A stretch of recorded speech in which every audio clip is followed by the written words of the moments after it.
Bienvenue à un nouvel épisode d'Ensemble à la Cour, un podcast de l'organisme juridique Hoche Légal, animé par moi, Camille Lavoie-Rancourt. Ensemble, on démystifie une conversation à la fois la procédure d'un recours devant les tribunaux, le tout pour mieux vous aider à agir seul à la Cour. Dans cet épisode, on va passer étape par étape les recours en droit civil québécois. Le droit civil, ça ratisse large au Québec. Ça peut toucher à de multiples situations, comme par exemple les cas de non-respect d'un contrat, jusqu'au préjudice causé par une chute dans un escalier glacé. Et pour nous expliquer toutes ces fameuses étapes en droit civil, on a le plaisir de recevoir aujourd'hui Maître Élisabeth Lachance, qui est avocate en litige chez Stein Mona et médiatrice accréditée à la Division des petites créances. Au fil de notre discussion, elle va nous aider à y voir plus clair dans les procédures régulières devant les cours civiles québécoises, tout en nous transmettant plusieurs de ses précieuses connaissances en tant que juriste aguerri dans le domaine. Mais avant de débuter, je tenais à vous partager des petites mises en garde en lien avec les propos qui seront échangés.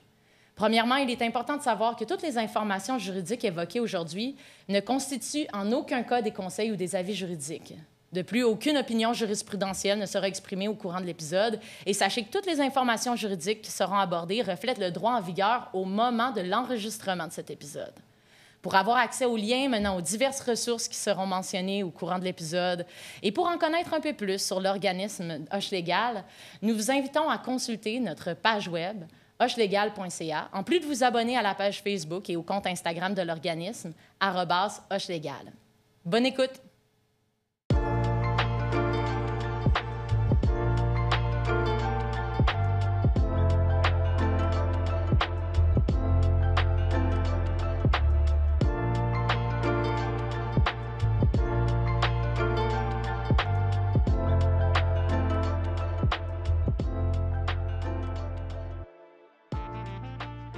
Merci d'être avec nous, Élisabeth. Merci à toi, Camille. Bien, évidemment, commençons. Mais avant de commencer, si on peut faire plus ample connaissance, on pourrait parler un petit peu de ton expertise dans le domaine du droit civil. Peux-tu nous parler de ça ressemble à quoi ta pratique? Qu'est-ce qui t'y a amené? Oui, bien en fait, moi, ça fait 5 ans que je pratique en droit civil dans un cabinet privé dans la région de Québec. Donc, je suis amenée à représenter, conseiller des gens, aussi des entreprises devant les tribunaux civils et aussi à les conseiller en dehors du tribunal. Puis le droit civil, c'est très, très large. En fait, c'est un de nos balados les plus volumineux, là, je dirais. J'en doute pas. Est-ce que tu peux nous dire un peu, pour que nos auditeurs, auditrices sachent, est-ce que ça s'applique à moi? Qu'est-ce que ça touche? Puis évidemment, largement, là, on ne peut pas toucher à tout, là. Effectivement. Le droit civil, en fait, vraiment, ce sur quoi l'épisode va porter plus spécifiquement, c'est les relations contractuelles, c'est-à-dire tout ce qui implique un contrat, la responsabilité aussi d'une autre personne face à une autre personne. On peut parler de vices cachés, dommages à la propriété, ce genre de choses-là. Mais on exclut là, ce qui touche le droit familial, l'adoption, protection de la jeunesse, droit du travail. Donc, ça ne fera pas l'objet là, de l'épisode aujourd'hui. Ben non, c'est ça, parce que nous, on parle de procédure, on parle étape par étape de ce qui va nous mener devant le tribunal. Et pour ces domaines-là, dont, par exemple, le droit de la famille, il y a des règles de procédure qui sont spécifiques. Donc, on n'abordera pas ça ici. Exact. On va vraiment parler de droit civil général. Commençons donc par le commencement. On n'est pas encore devant un tribunal. En fait, on a l'impression qu'on a vécu une injustice. Puis comme on le sait, les recours, ça peut se prescrire. On parle de prescription, donc de date d'expiration du recours. Comment ça fonctionne en civil, ça? En quelque sorte, la prescription, c'est la conséquence de perdre son droit de poursuivre par le simple écoulement du temps. Donc, le délai pour poursuivre, c'est variable et ça dépend vraiment de la situation, ça dépend du type de recours, c'est très variable. Faut consulter la loi pour savoir c'est quoi le délai de prescription. Puis c'est aussi très important d'agir. Donc, si vous pensez, si les gens pensent être face à une situation qui nécessiterait de poursuivre, bien, sachez qu'il y a des délais de prescription. Donc, c'est pas nécessairement bon d'attendre ou de laisser le temps passer. Il faut être assez proactif. Se renseigner dans la loi en premier lieu. Donc, oui, il y a des délais de prescription qu'on peut retrouver dans le Code civil, mais il y en a aussi dans des lois particulières. Donc, on n'y passera pas toutes ce matin. Ça, on pourrait juste faire ça. Nommer un à un les délais. Exactement, mais c'est super important à respecter parce que la conséquence, en fait, c'est que le tribunal pourrait refuser d'entendre la demande si elle est prescrite. Si, à l'inverse, on est en défense, bien, si on prend connaissance que le délai de prescription est dépassé, ça peut aussi là, constituer un moyen de défense. OK. Fait que c'est comme le petit sablier qu'on a là. Et dès le moment où on vit une injustice, il se retourne, puis les deux personnes qui sont impliquées dans le conflit doivent se rapporter à ce sablier-là pour savoir, d'une part, est-ce que je le dis que le délai y est écoulé si je suis en défense, puis si je suis en demande, est-ce que mon délai y est écoulé, puis ça se peut qu'on me l'oppose, qu'on me dise, non, ton recours, il est prescrit. Exact. Donc, c'est vraiment la première question à se poser. Puis c'est assez variable quand même. Ça peut aller de des années à quelques jours, là, pas une journée, mais on s'entend, ça varie. Donc, c'est important de se renseigner. Par exemple, si votre poursuite est aux petites créances, je sais qu'on peut appeler le greffe pour avoir des informations à ce sujet-là. Puis justement, parlons-en un petit peu. On est au tout début, on est dans les premières étapes. Une des premières étapes, c'est la lettre de mise en demeure. On en entend souvent parler. C'est pas toujours nécessaire, mais on le suggère fortement. Qu'est-ce Parfois que obligatoire, par exemple. C'est vrai, ouais. C'est vrai, parfois obligatoire. Alors oui, bien, une lettre de mise en demeure, c'est pas... des fois, on pense que ça ressemble plus à une procédure, mais en fait, c'est vraiment une simple lettre. Par contre, il y a certains éléments qu'on peut y retrouver qui sont typiques d'une lettre de mise en demeure, soit une en-tête, c'est-à-dire il faut que ça soit adressé à la personne qu'on veut poursuivre. Mm-hmm. Si c'est une entreprise, l'adresse complète de son établissement. Ça relate les faits, donc un bref résumé. Ça n'a pas besoin de faire 8 pages. Le lettre de mise en demeure, habituellement, ça tient sur 1 ou 2 pages. Un bref résumé des faits qui sont importants à la situation. Et plus spécifiquement, ce qui est demandé, en fait. Qu'est-ce que vous demandez à la personne de faire? De vous payer, d'exercer, de poser certains gestes, de réparer certains travaux. Tu sais, ce ne sont que des exemples, mais ça doit vraiment être clairement mentionné dans la lettre de mise en demeure. Et également, assortir ce que vous demandez d'un délai. Généralement, c'est un délai assez court. Des fois, on parle souvent d'un 10 jours, mais c'est vraiment à la personne de choisir dans quel délai elle demande à l'autre de poser certaines actions. C'est en quelque sorte comme un ultimatum, un dernier avertissement avant de s'adresser au tribunal. Puis des fois, ça peut permettre d'ouvrir la discussion aussi. Ça ne veut pas nécessairement dire qu'on est obligé d'aller au tribunal si on envoie une lettre de mise en demeure. On n'est pas lié nous-mêmes par le délai qu'on donne. Exactement. Puis en fait, c'est vraiment une bonne idée parfois d'offrir une alternative, d'ouvrir la discussion, de se montrer ouvert là, à tenir des négociations, peut-être même... Est-ce que vous voulez des excuses? Est-ce que vous voulez essayer de régler ça par un échange de services? Si toutes ces options-là sont bonnes avant de s'adresser au tribunal.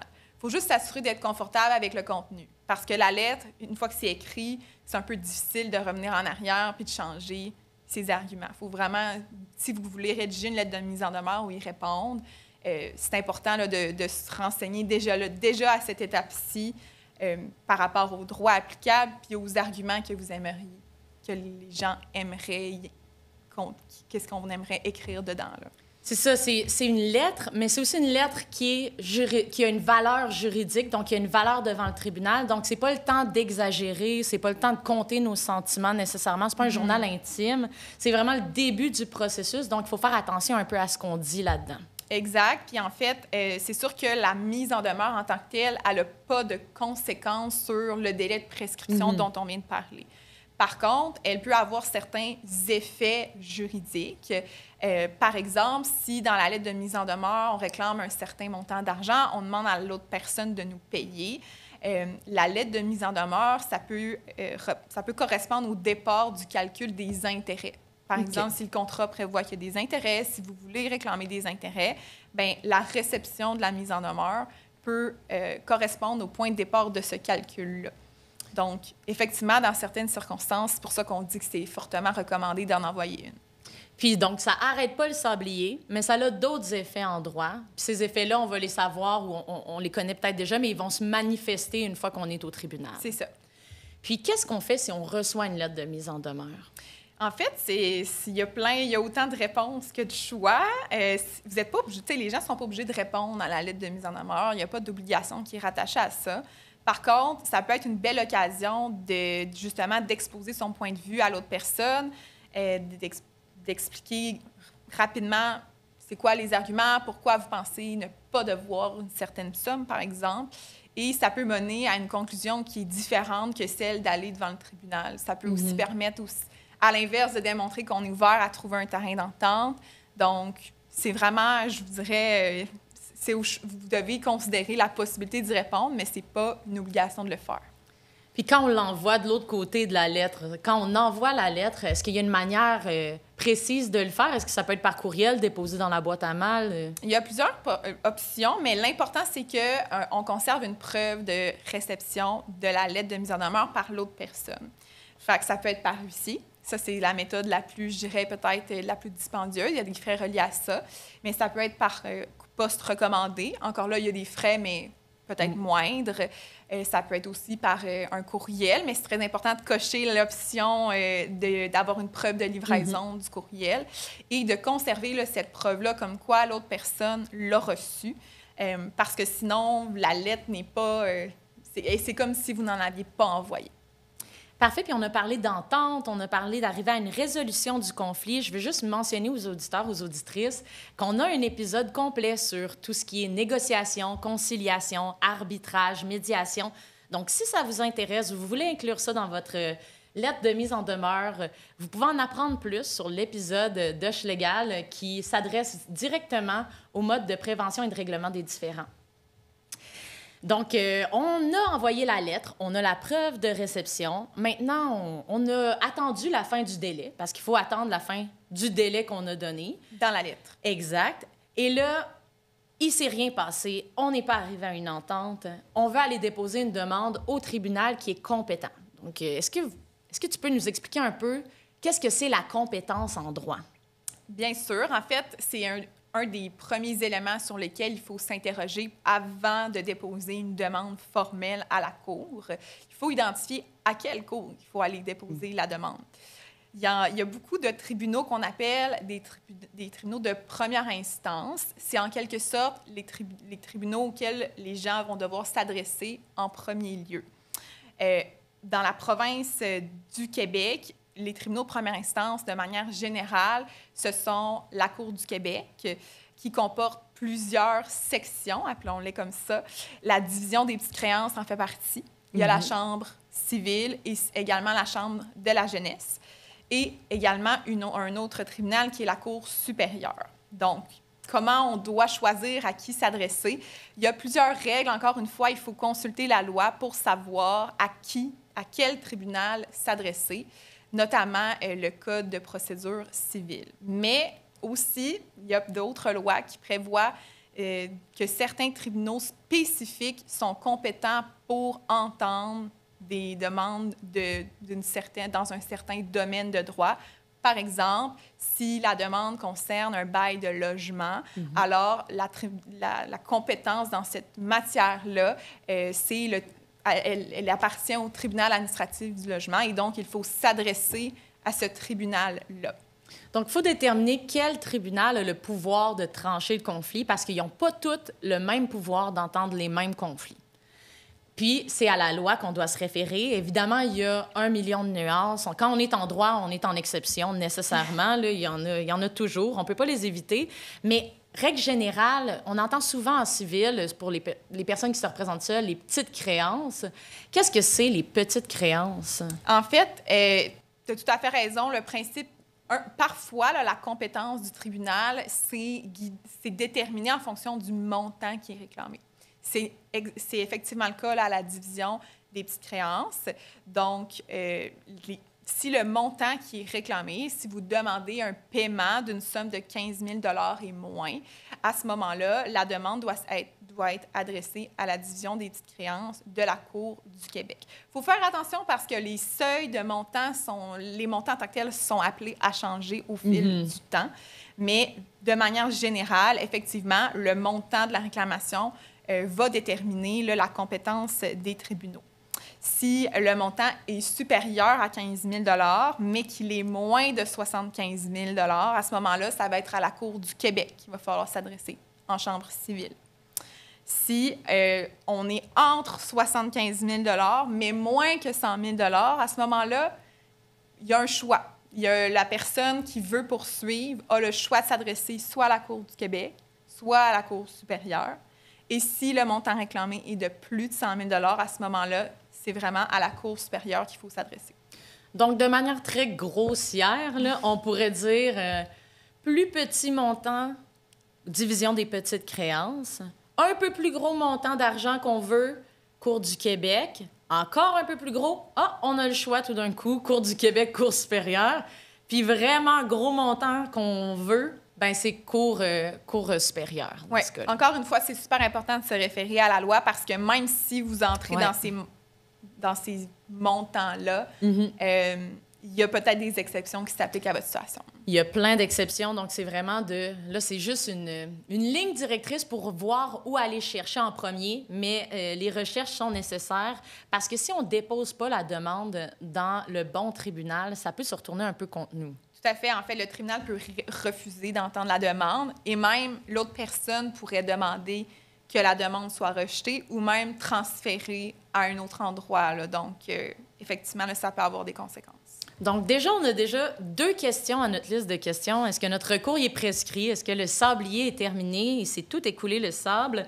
Ou, et encore, est-ce que c'est le bon tribunal? À quel tribunal la loi a donné le pouvoir de trancher mon conflit? Puis là, on parle depuis tantôt d'aller déposer la demande. Qu'est-ce que c'est une demande? Ça ressemble à quoi une demande introductive d'instance? Tu l'as dit, demande introductive d'instance, c'est vraiment le titre officiel de la procédure, de la demande. Mais en gros, c'est un document qui tient sur des feuilles de papier qui doit être organisé d'une certaine façon. Donc, premièrement, sur la première page, le nom des personnes, des parties sont identifiés. Donc, le demandeur, la personne qui poursuit, son nom complet, son adresse de résidence est indiquée, tout comme le nom complet, l'adresse de la personne qu'on souhaite poursuivre. Si c'est une entreprise, son nom, l'adresse de son établissement. Donc, c'est les informations qu'on retrouve sur la première page. On doit aussi identifier sur la première page le tribunal à qui on adresse la demande et également le district judiciaire. On n'en avait pas parlé, mais le district judiciaire, c'est en fait la province est divisée en plusieurs districts qui, chacun d'entre eux, ont son propre palais de justice, en fait. Et on doit identifier à quelle localité, à quel endroit on dépose la demande. De manière générale, la règle principale, disons ça comme ça, c'est l'endroit où la personne qui est poursuivie, le défendeur, réside. Donc, il y a encore une fois une panoplie d'exceptions à la règle, mais c'est quand même le principe général qui doit guider. Donc, une fois que ces informations-là sont sur la première page de la demande, on essaie de résumer uniquement les faits qui sont importants en plusieurs paragraphes. Généralement, la règle, c'est une phrase par paragraphe, donc c'est assez court. Et on essaie là, d'y aller en ordre chronologique pour que le lecteur, la personne qui va lire la demande, puisse bien comprendre ce qui s'est passé. Dans la demande, on peut référer aussi à certains documents qu'on appelle des pièces. Si, par exemple, un de vos paragraphes dit que le 5 septembre, vous avez signé un contrat avec telle personne, vous pouvez produire ce contrat-là comme pièce et y référer dans la demande. Donc, déposer au tribunal la preuve. Exact. Et vous devez l'indiquer même dans la demande. Et aussi, à la fin de la demande, il y a une liste de tous les documents auxquels vous aurez référé, qui s'appelle la liste de pièces. Comme le contrat, la soumission de la compagnie d'excavation, par exemple, ou la soumission du plombier, le nouveau contrat qui a été modifié par... On se comprend, chaque document auquel on réfère, on devrait le soumettre au tribunal parce qu'on ne peut pas juste dire « Ah, ben il existe un contrat ». C'est ça. Il faut vraiment, si le document existe, il faut le produire. Ce n'est pas nécessaire de tout produire au moment où on rédige la demande. C'est possible d'ajouter des documents par la suite, mais votre demande doit être la plus complète possible dès le départ. La demande doit aussi contenir des conclusions. En gros, c'est spécifiquement ce que vous demandez au tribunal de rendre comme décision. Est-ce que vous voulez recevoir de l'argent, un paiement X? Est-ce que vous souhaitez que la personne pose certains gestes? Donc, ça doit vraiment se retrouver clairement dans les conclusions de la demande, parce que si vos conclusions ne sont pas claires, eh bien, même si vous vous adressez au tribunal, vous aurez pas, les gens n'auront pas ce qu'ils veulent. C'est ça, au final, c'est de dire au tribunal, si vous êtes d'accord avec moi, avec tout ce que je viens d'exposer, de décrire, voici ce que vous devriez rendre comme décision. Voici ce que je demande. Exact. Puis si on demande moins, puis finalement, on se rend... Est-ce que le tribunal, il pourrait nous donner plus que ce qu'on demande? Non, c'est ça. Le tribunal, il est vraiment tenu. Il va se prononcer, il va rendre jugement uniquement sur ce qui est demandé. C'est pour ça qu'il faut s'assurer que les conclusions soient le plus précises possible et que ça reflète réellement ce que vous voulez dans le fond. Donc, à l'inverse de la lettre de mise en demeure, qui avait quand même une forme, mais qui avait rien vraiment d'obligatoire. C'était des choses qui étaient suggérées. La demande introductive d'instance, elle est vraiment plus réglée, formelle. Il y a des règles associées à cette demande-là. Puis avant de l'envoyer, il faut vraiment faire ses recherches parce qu'on va être lié par cette demande-là tout au long de notre cours.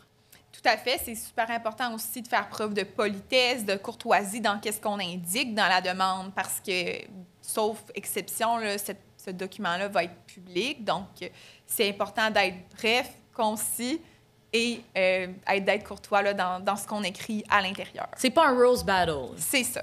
OK, parfait. Et puis, donc, je sais qu'il y a des ressources utiles qu'on va mettre en annexe de ce balado-là, de cet épisode-là, pour tout ce qui est modèle de lettres de demande introductive d'instance. Fait que là, on a déposé la demande dans le tribunal compétent. On a écrit notre lettre on a déposé la demande introductive d'instance devant le tribunal compétent. Est-ce qu'on va recevoir une réponse du tribunal? Est-ce qu'on va savoir quand est-ce que l'audience se tient? Comment est-ce qu'on va être au courant de quand c'est notre tour d'aller devant le tribunal pour qu'on puisse présenter ce qu'on veut avoir ou ce qu'on veut obtenir? En fait, il y a plusieurs étapes qui doivent être accomplies avant ça. Donc, si on revient un peu en arrière, on a fini de rédiger notre demande, on la dépose à l'endroit qu'on appelle le greffe de la cour qui est compétente, qu'on aura déterminé. C'est l'endroit où tous les dossiers sont conservés. C'est important d'amener plusieurs copies de la demande. Une qui va être déposée au greffe, une autre que vous allez remettre à un huissier de justice, qui, lui, va être chargé d'aller remettre une copie de la demande à la personne qu'on souhaite poursuivre.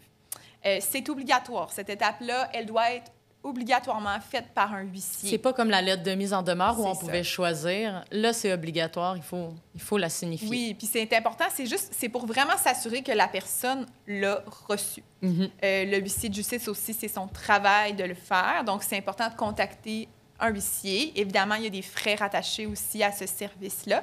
Et une fois qu'il va avoir remis copie de la demande, il va vous remettre ce qu'on appelle un procès-verbal de signification. C'est un grand mot pour dire que c'est un rapport qui va vous dire que la demande a été remise à telle personne, à telle heure, à tel endroit. C'est un accusé-réception. Exact, mais très officiel et qui est super important de conserver parce que ça doit être déposé au dossier de la cour par le demandeur, par la personne qui est l'auteur de la demande.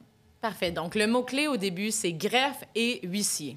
Exact. Et c'est ce qu'on appelle tout ce processus-là avec le huissier. On appelle ça la signification. Donc, ça, c'est notre première étape une fois qu'on a déposé la demande introductive d'instance. On est vraiment entré dans le processus judiciaire. On a fait nos 2 premières étapes.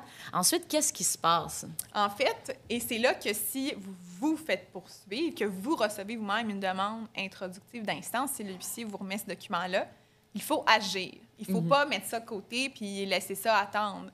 Il y a des graves conséquences qui peuvent être rattachées au fait de ne rien faire.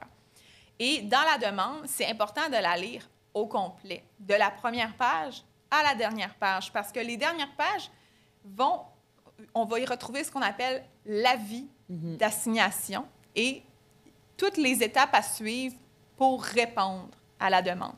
En gros, il y a un document, un formulaire à remplir qu'on peut retrouver là, sur le site de soit la Cour du Québec, soit la Cour supérieure, dans ces cas-ci, qu'on complète en y indiquant en fait, le défendeur la partie qui est poursuivie va compléter ce document-là en indiquant ses coordonnées, son adresse, s'il est représenté par avocat, les coordonnées de son avocat et ses intentions pour les prochaines étapes.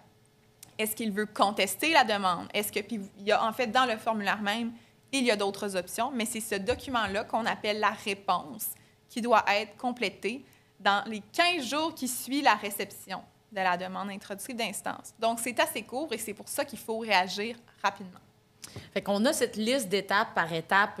Qu'est-ce qu'on doit faire? Un peu un guide 101 de vous avez reçu une demande introductive d'instance, il y a un recours contre vous, voici vos étapes. Exact. Mais l'important, le mot-clé, c'est agir vite. Oui, puis lire, en fait. Il faut lire jusqu'à la fin, puis aussi aller chercher, si c'est pas clair pour vous, d'aller chercher de l'information, parce que c'est ça, vous avez, dès que la demande est déposée, dès que le recours est ouvert, il y a des actions à poser pour la suite.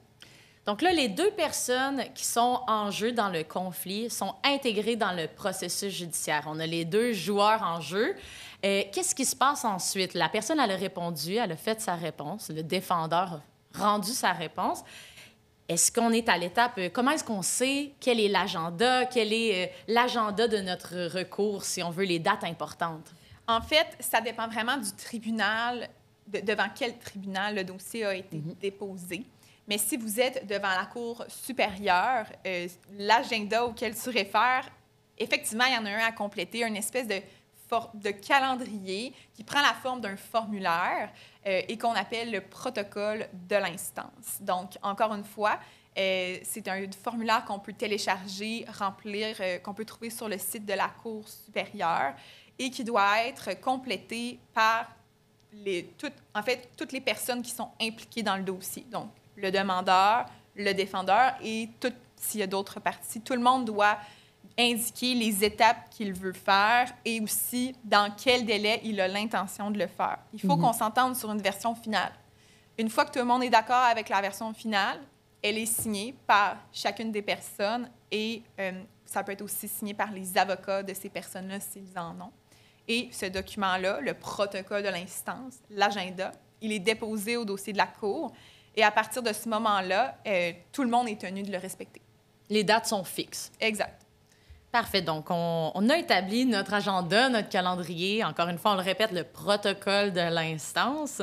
Est-ce qu'on a un délai pour le compléter? Supposons qu'on ne s'entend pas, il y a de la chicane. Non, je ne veux pas cette date-là, je veux cette date-là. Je ne veux pas que tu présentes cette preuve-là. Effectivement, il y a un délai pour compléter le protocole de l'instance qui est prévu là, dans le Code de procédure civile, qui est de 45 jours. Donc, à partir du moment où on reçoit copie de la demande, de la poursuite, tout le monde a un délai de 45 jours pour compléter le protocole et le déposer. Donc, ça peut paraître long, 45 jours, mais ça va quand même vite. Il faut savoir qu'est-ce qu'on veut faire. Et si ce délai-là n'est pas suffisant, alors, bien, il y a plusieurs options qui sont possibles. On peut demander au tribunal de l'aide pour convenir ensemble des prochaines étapes si on ne s'entend pas, par exemple. Ou également, même un tribunal pourrait convoquer de lui-même les parties là, pour qu'il y ait un agenda qui soit fixé. Donc, le tribunal envoie une lettre, si on veut, à chaque personne impliquée dans le conflit en disant « Vous allez vous présenter à telle date, telle heure, puis on va régler ça, ce protocole de l'instance. » Exact. C'est pour ça que c'est important d'avoir répondu à la demande, d'avoir indiqué ses coordonnées, parce que par la suite, la Cour va nous communiquer avec nous là, à cette Ce ne sera pas adresse-là. par texto. Non, c'est par la poste. Alors, il faut vraiment même... Il y a aussi par courriel, là, on voit un peu les 2 possibilités, mais il faut prendre ses courriels régulièrement, il faut aller prendre la poste régulièrement aussi. Donc là, on a notre agenda. Comment est-ce qu'on va faire pour dire, bon, l'agenda est seté, on a établi les dates, quand est-ce qu'on passe devant le tribunal? Là? En fait, c'est à partir... En fait, c'est très variable, mais il faut compléter ce qu'on appelle un autre formulaire, une autre demande, qui est la demande d'inscription. En quelque sorte, c'est vraiment un document qui va venir dire au tribunal, nous sommes prêts à aller devant le procès, nous sommes prêts à avoir une date de procès, toutes les étapes à notre agenda ont été complétées. Et c'est vraiment, encore une fois, un formulaire qu'on retrouve sur le site Internet de la Cour qu'on aura saisie, la Cour devant laquelle la demande va avoir été produite, et qui doit être complétée par toutes les personnes impliquées. Et une fois que c'est déposé, le tribunal va pouvoir vous donner à toutes les parties certaines dates pour que le procès ait lieu. Donc, on a coché étape par étape les dates du protocole de l'instance. Et là, on fait, pour rappel, le nom du formulaire, une demande d'inscription pour instruction et jugement. Cette demande-là va nous permettre d'établir une date où on va se présenter avec l'autre personne impliquée devant le tribunal. Et c'est là que le procès, comme on le voit dans les films ou les séries télé, va se dérouler. Oui, effectivement. Généralement, l'ensemble des étapes d'un dossier, là, donc à partir du moment où la demande est déposée jusqu'à la demande d'inscription, les gens ont 6 mois pour compléter toutes les étapes qui sont prévues à l'agenda. Évidemment, il y a encore une fois des exceptions. Ce délai-là peut être prolongé si quelqu'un le demande. Le tribunal peut aussi le modifier en rendant une décision. Donc, c'est pas un délai qui est coulé dans le béton, mais c'est vraiment, le principe général, c'est que les gens ont 6 mois pour faire les étapes, tout l'ensemble des étapes qui sont prévues dans leur dossier. Puis évidemment, il y a des choses qu'il faut faire de notre côté aussi avant de se rendre devant le tribunal. Il y a des étapes pour préparer notre dossier.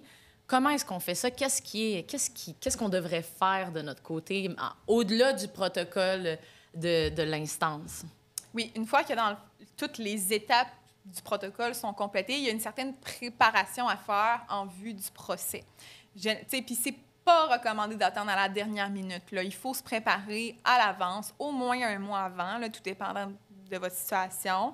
Mais la première étape, c'est de faire vraiment une recherche. Vraiment, là, une recherche sur le droit qui s'applique à votre situation.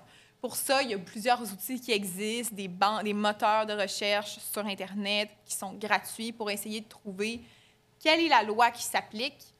Est-ce qu'il y a aussi des décisions, ce qu'on appelle la jurisprudence, des décisions qui sont similaires à ma situation et qui pourraient prévoir certains principes de droit. Et également, ce qu'on appelle la doctrine, qui en fait, ce sont des textes rédigés par des auteurs spécialisés dans certains domaines de droit.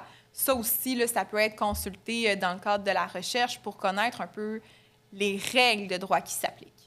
Puis ça, cette recherche-là, on peut la commencer même avant d'écrire la demande d'introductive d'instance ou même avant la lettre de mise en demeure, parce qu'encore là, chaque fois qu'on a demandé quelque chose au tribunal, idéalement, il faudrait qu'on ait en tête comment les autres tribunaux avant ont tranché les mêmes conflits ou les conflits qui sont similaires. Exact. La recherche juridique, elle peut être faite à tout moment, là, que ce soit même avant le dépôt de la demande, mais c'est quand même suggéré de refaire une petite...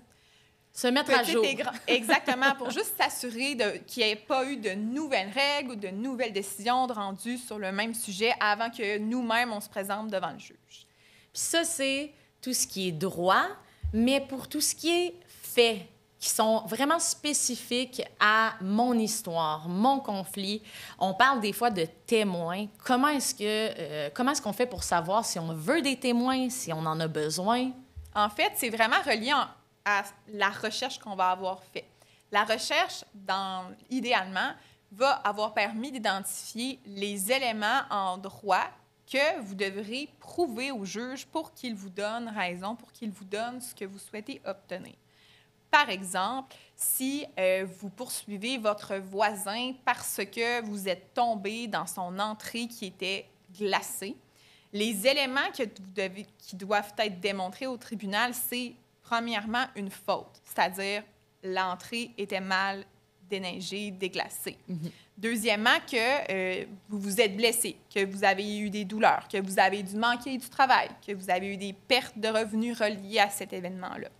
Ça, c'est ce qu'on appelle le préjudice, les dommages. Troisièmement, un lien entre la faute et les dommages. Donc, c'est parce que je suis tombée, que je me suis blessée, que j'ai eu des douleurs, j'ai eu des pertes de revenus, j'ai manqué du travail, etc. Et là, pour ces 3 éléments-là, il faut s'interroger, est-ce que j'ai besoin d'un témoin ou est-ce que j'ai des documents qui me permettent de démontrer que l'entrée était mal déneigée, qu'il y avait un problème avec l'entretien? Est-ce que j'ai des documents? Est-ce que j'ai besoin d'une preuve médicale, par exemple, si j'ai eu des blessures. Donc, c'est qu'un exemple, mais c'est vraiment sur les critères qui doivent être démontrés qu'il faut s'interroger. Est-ce que j'ai besoin de témoins? Est-ce que j'ai besoin de pièces, de documents pour venir supporter mon point de vue?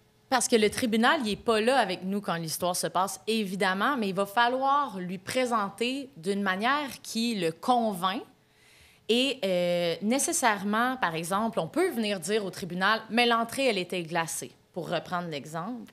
Mais ça peut être intéressant si notre voisin nous a dit « Ah oui, ça fait des semaines que je remarque que l'entrée est glacée. Moi aussi, j'ai glissé, j'ai failli glisser. » Ça, c'est là où on peut se dire « Ah, ça pourrait être intéressant que cette personne-là, mon voisin, vienne raconter au tribunal pour confirmer ce que j'ai dit. » Parce que le fardeau de la preuve, comme on l'appelle en droit, ou l'obligation de convaincre, elle est à qui?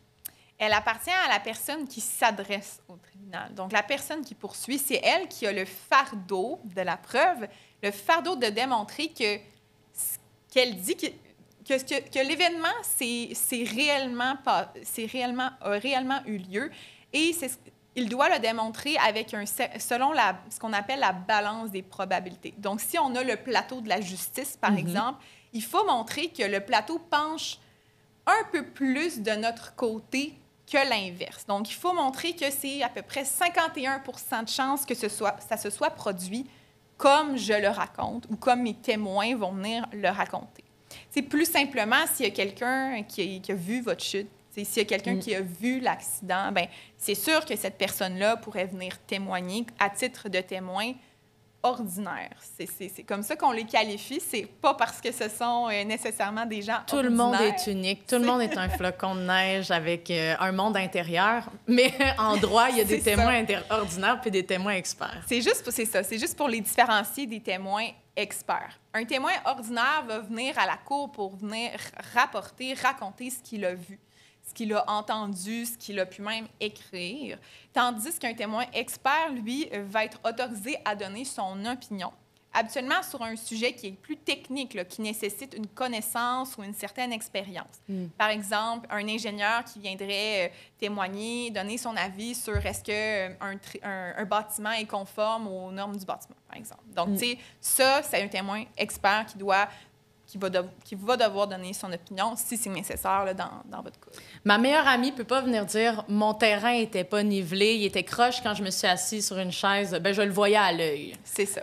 Il faudrait un expert, quelqu'un qui a une expertise pour dire, en effet, le terrain, il est croche. C'est ça, exactement. Puis le témoin expert, habituellement, a produit ce qu'on appelle un rapport d'expert, donc un document écrit qui énonce son analyse brièvement et les conclusions auxquelles il en arrive. Par exemple, je suis allée sur les lieux tel jour, j'ai vu que les poutres du bâtiment étaient croches, j'en viens à la conclusion que les normes n'ont pas été respectées. Par exemple, c'est très simple, là. Mais ce document-là, ce rapport d'expertise-là, doit être déposé à l'avance au dossier de la Cour. Et si la personne qui a engagé l'expert le souhaite, l'expert peut quand même venir témoigner pour donner certaines précisions, mais ce n'est pas obligatoire non plus. Son rapport peut être tout aussi valable que son témoignage. Donc, si je me rapporte à la préparation, en premier, je fais des recherches pour savoir qu'est-ce qu'il faut que je prouve en tant que personne qui demande quelque chose au tribunal. Qu'est-ce que les autres personnes avant moi, parce que je ne suis pas la première personne à avoir vécu cette injustice ou ce conflit-là, il y a sûrement d'autres décisions qui ressemblent à la mienne, avec des faits qui sont similaires. Donc, qu'est-ce qui est demandé aux autres et à moi pour prouver et avoir gain de cause devant le tribunal? Puis, une fois que j'ai établi ça, ces éléments juridiques-là, bien, c'est de voir dans mon dossier comment je peux les prouver devant le tribunal. C'est ça, préparer son dossier, c'est savoir comment je vais prouver au tribunal les faits, puis qu'est-ce que c'est le droit que je vais dire au tribunal qui s'applique. Puis ce qui est plus important, c'est vraiment la loi. T'sais, les décisions, ça peut être compliqué, ça peut être quand même assez... c'est une recherche qui est plus poussée généralement, mais le point de départ, là, ce qui est super important, c'est vraiment de sortir les règles de droit qui s'appliquent à votre situation. Puis tout dépendant que si votre situation est reliée au non-respect d'un contrat, si plutôt elle fait intervenir, comme on a parlé tantôt, des vices cachés, le régime juridique, les règles de droit qui vont s'appliquer vont être totalement différentes. Là. C'est pour ça qu'il faut vraiment faire une bonne recherche avant de s'adresser à la Cour. Donc, notre dossier est sensiblement monté. Ça prend énormément de temps, c'est sûr, c'est prenant, mais une bonne préparation va permettre que l'audience se déroule bien, qu'on soit moins nerveux. Puis il faut préparer aussi les témoins si on décide d'avoir des témoins. Puis comment est-ce qu'on fait ça, préparer des témoins? Bien, en fait, préparer un témoin, ça ne veut pas dire de lui dire quoi dire. Il ne faut pas faire ça. De toute façon, la personne va témoigner, va dire la vérité lorsqu'elle aura à s'adresser au tribunal.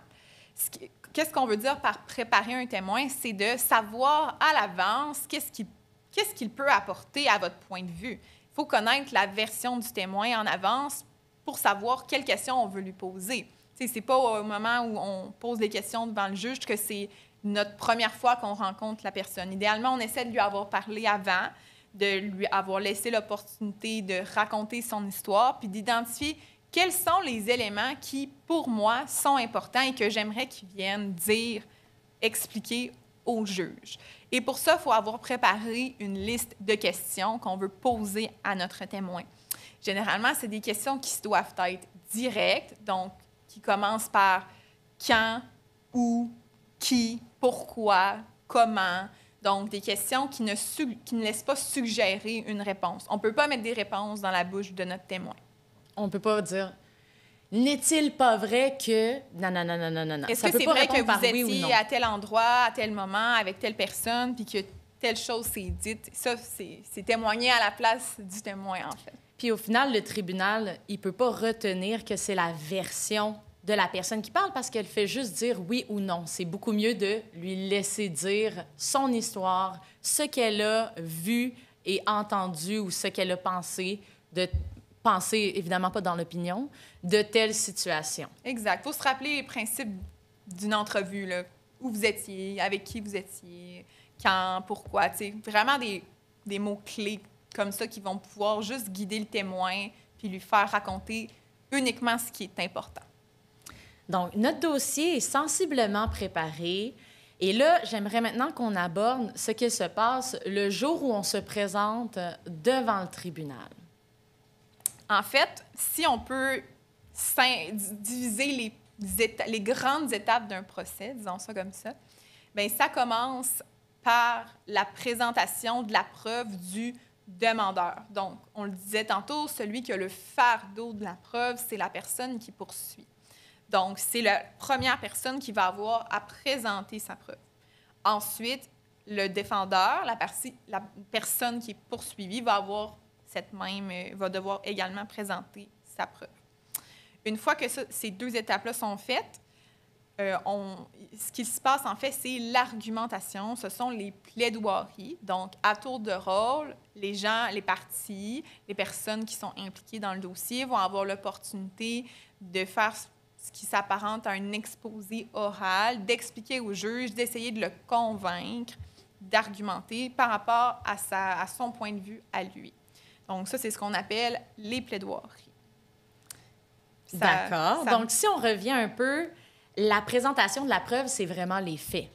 C'est toute mon histoire. C'est comment je la compte de A à Z, puis ce que je veux présenter qui est pertinent au tribunal. Puis c'est là qu'on entend les témoins. C'est ça. Et c'est là qu'on parle d'interrogatoire et de contre-interrogatoire. En fait, c'est exactement ce qu'on a parlé tout à l'heure. Donc, les témoins et les documents, les pièces qu'on va avoir déposées. Donc, les témoins, c'est comme on disait tantôt, c'est le demandeur qui commence. Donc, les témoins qu'il aura choisis vont témoigner dans l'ordre aussi qu'il aura choisi. La personne elle-même peut témoigner. Si, par exemple, moi-même, je poursuis parce que je me suis blessée en tombant, mais moi, je peux témoigner sur les faits qui me sont arrivés, puis je peux décider de témoigner en premier, par exemple. Mais j'ai peut-être d'autres ensuite témoins qui vont devoir également répondre à mes questions par la suite. Et c'est comme on disait tantôt, des questions directes qui devront être posées aux témoins. Et aussi, le tribunal va prendre des notes, va écouter les réponses. Et c'est vraiment ce qui va viser les témoignages. Ensuite, tu mentionnais contre-interrogatoire. L'autre personne va aussi avoir l'occasion de poser des questions à nos témoins, mais de façon différente. C'est vraiment dans un autre objectif, c'est-à-dire de faire ressortir les points faibles du dossier ou même des éléments qui ne font pas de sens dans des le contradictions. témoignage. Exact. Donc, c'est vraiment des éléments ciblés. Il faut dire que ce n'est pas obligatoire de faire un contre-interrogatoire non plus. C'est vraiment selon ce qui aura été dit par rapport aux réponses des témoins. L'autre personne va avoir le choix de les contre-interroger ou non. Il faut garder en tête que notre preuve à nous, qu'on soit en demande ou en défense, on la fait avec nos propres témoins, avec les gens qu'on aura choisi de faire témoigner à la cour, pas avec ceux de l'autre personne. Donc, un à un, les témoins vont venir rapporter les faits qu'ils ont eu connaissance. Ils vont être interrogés et ensuite contre-interrogés, puis ensuite, on change de témoin. C'est ça, c'est le même principe, mais c'est la partie maintenant qui est en défense qui va procéder. Et si moi, en tant que personne qui se représente seule, je décide de témoigner, je peux aussi être contre-interrogée. Tout à fait. Parfait. Donc, ça, c'est pour tout ce qui est présentation de la preuve. Ensuite, les plaidoiries, c'est là où on fait étalage de notre recherche, c'est ça? Oui, en quelque sorte, c'est ça. Je mentionnais tantôt exposé oral. Bien, c'est un peu ça. On peut arriver avec un petit plan. C'est pas obligatoire non plus. Mais c'est vraiment ce qu'on appelle un peu comme un dernier droit de parole. Une fois qu'on a présenté notre preuve, le demandeur va avoir un moment pour expliquer au juge, selon ce qu'il a entendu, qu'est-ce qu'il doit retenir et aussi c'est à ce moment-là qu'on indique au tribunal les règles de droit qui s'appliquent. Si on a répertorié, si on a identifié des décisions dans le cadre de notre recherche, c'est aussi à ce moment-là qu'on les présente au juge, qu'on lui explique pourquoi elles sont importantes, qu'est-ce qu'il devrait retenir. Donc, ça n'a pas besoin d'être long. Il faut faire un léger retour sur qu'est-ce que la preuve a indiqué et ensuite présenter les règles de droit qui s'appliquent à la situation.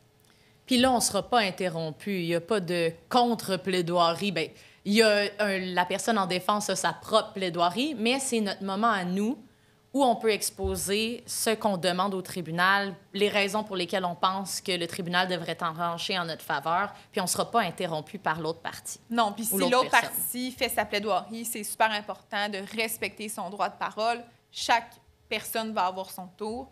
Puis c'est ça, il n'y a pas de contre-interrogatoire quand on est en plaidoirie. C'est vraiment un moment privilégié. C'est votre dernière occasion là, d'expliquer au juge votre point de vue.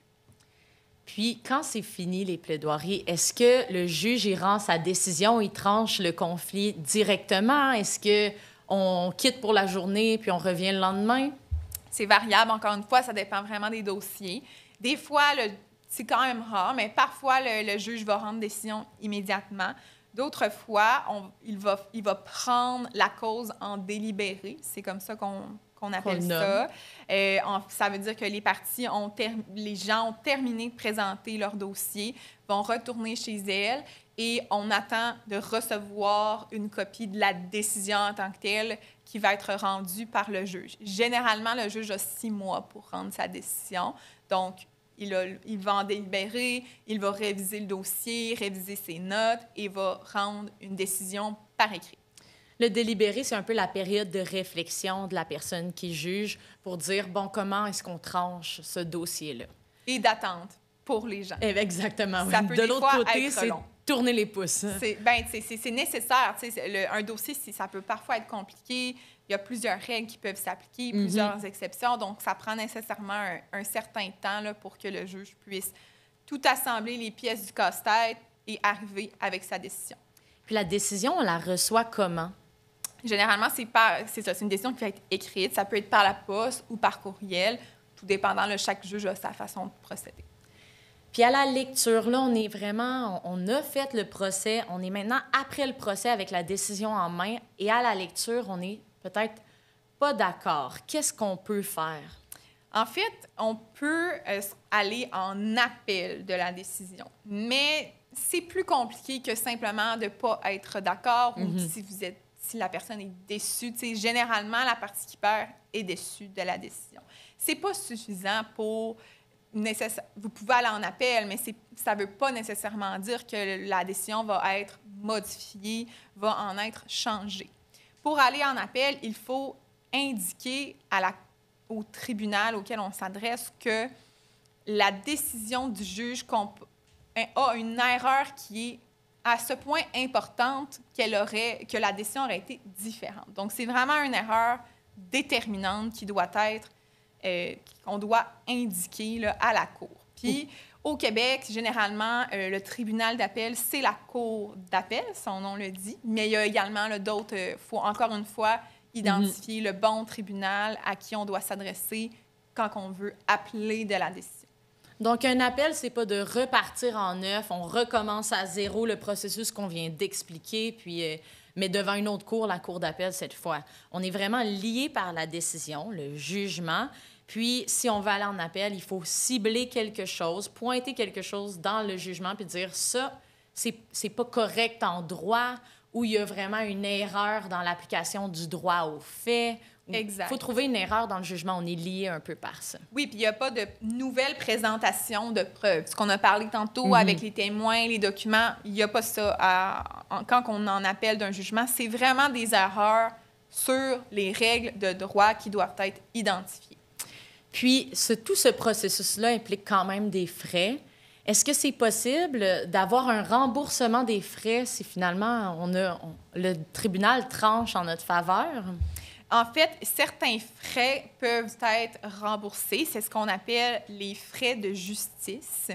Grosso modo, là, ça vise les frais que les gens vont avoir payés pour déposer la demande, la réponse. Donc, vraiment, les frais qui auront été payés au greffe.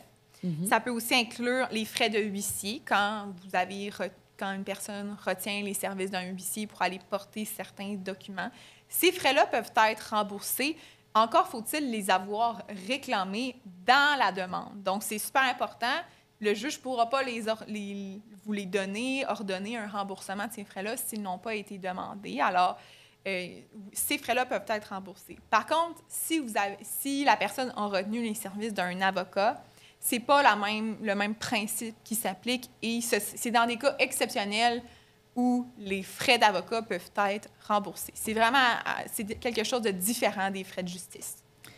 Et finalement, évidemment, la décision, elle ne lie pas juste nous, mais elle lie aussi l'autre personne qui est impliquée dans le conflit. Comment est-ce qu'on fait pour que la décision soit respectée? Évidemment, normalement, on s'attendrait à ce que tout le monde respecte la décision d'un tribunal dans un monde idéal, mais on n'est pas dans un monde idéal. Ça peut arriver. Il faut garder à l'esprit, en fait, que le jugement, la décision ne vient pas avec un chèque. Il faut être capable, en fait, une fois que la décision elle est rendue, la personne qui a perdu a un délai de 30 jours pour s'exécuter, si elle doit payer une somme d'argent, pour payer de manière volontaire. C'est un délai de 30 jours. Une fois que ce délai-là est expiré, si la personne n'a pas respecté le jugement, alors il faut demander l'aide d'un huissier pour que la décision soit exécutée, pour qu'elle soit respectée. Encore là, il y a des frais qui s'appliquent à cette étape-là et ça peut être aussi difficile si la personne qui a perdu est introuvable ou si elle a des difficultés financières. Donc, il peut aussi y avoir des difficultés additionnelles rendues à cette étape-là.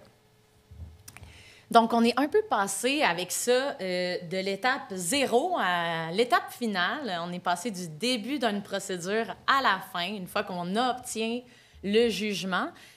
Si on avait une chose à retenir, une chose qu'il ne faut pas oublier en matière civile quand on veut se lancer dans une procédure devant les tribunaux, qu'est-ce que ce serait, selon toi? Selon moi, ce serait vraiment de se responsabiliser. C'est comme je l'ai mentionné à quelques reprises au cours de l'épisode. Quand on reçoit un document, il faut réagir, il faut le lire, il faut aller chercher l'information nous-mêmes, aller chercher les ressources nécessaires aussi pour bien comprendre qu'est-ce que je dois faire, comment réagir. Et c'est pas l'autre personne qui va pouvoir vous aider, malheureusement. Et c'est pas non plus...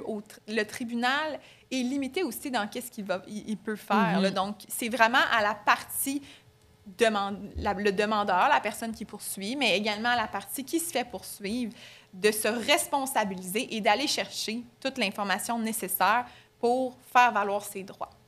Donc, qu'on soit à la demande ou en défense, peu importe qui on est dans le parti, dans le conflit, on a des obligations qui viennent avec le fait d'être impliqué devant un recours, devant les tribunaux.